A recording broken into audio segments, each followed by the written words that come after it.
There's a common assumption that heritage sake breweries are frozen in time, historical operations that avoid the complexities of the modern world. But Rihaku Shuzo, founded in Shimane Prefecture in 1882, operates on a different premise. They craft what is known as shokuchushu, or food pairing sake.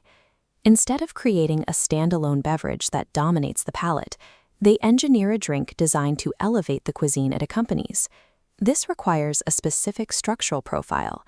The cellaring team builds a mellow body that yields to an exceptionally crisp, dry finish.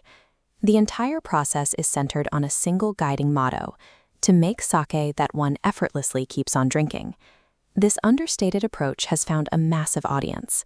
Today, Rihaku exports to 13 different countries and territories, with international sales now accounting for nearly half of their total business.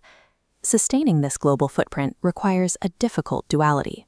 The brewery protects the physical rigor of manual brewing while simultaneously developing proprietary biological techniques to refine their flavor profiles. The foundation of their process is rigidly controlled. They exclusively use premium sake-specific rice strains like Yamada Nishiki and Goyaku Mongoku, sourced from their home prefecture and milled entirely in-house. They combine that rice with water drawn from the Ishibashi no Oido, a celebrated historical well that hasn't dried out since the 19th century.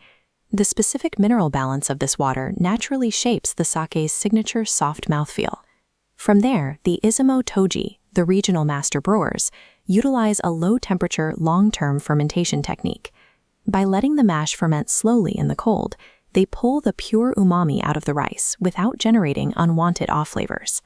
This entire workflow relies on human senses rather than machines. The brewery rejects mass production automation, choosing instead to rely on the sensory-driven craft of their team to make minute adjustments based on daily weather and crop variations. That dedication to craft earned them early prestige. In 1928, former Prime Minister Reijiro Wakatsuki officially named the brand Rihaku, paying homage to the legendary Chinese poet Li Bai. Wakatsuki held such a deep affection for the drink that he personally carried crates of it with him to England, ensuring he had his preferred sake while serving as chief plenipotentiary at the London Naval Conference.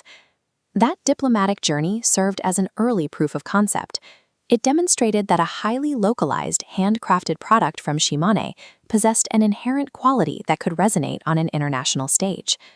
But to maintain that resonance across modern dining tables around the world, Rihaku Shuzo realized they needed to actively update their chemistry.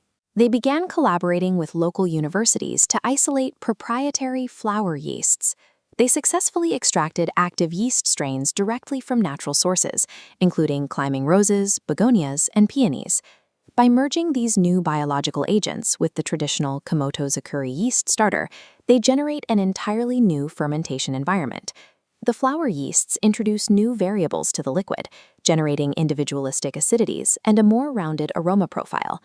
This technological leap gives the brewing team the tools to adapt their heritage sake so that it pairs effectively with the richer, heavier profiles of modern Western culinary styles. This dual approach, anchored in heritage but open to biological research, dictates their entire brand architecture. At the center is their flagship Rihaku line, representing the strict historical craftsmanship they've honed for over a century. Branching off from that core are their specialized releases. There's Wandering Poet, optimized for international markets, Yamatano Orochi, designed for extreme dryness, and Karo, a sparkling sake brought to life by the natural peony yeast.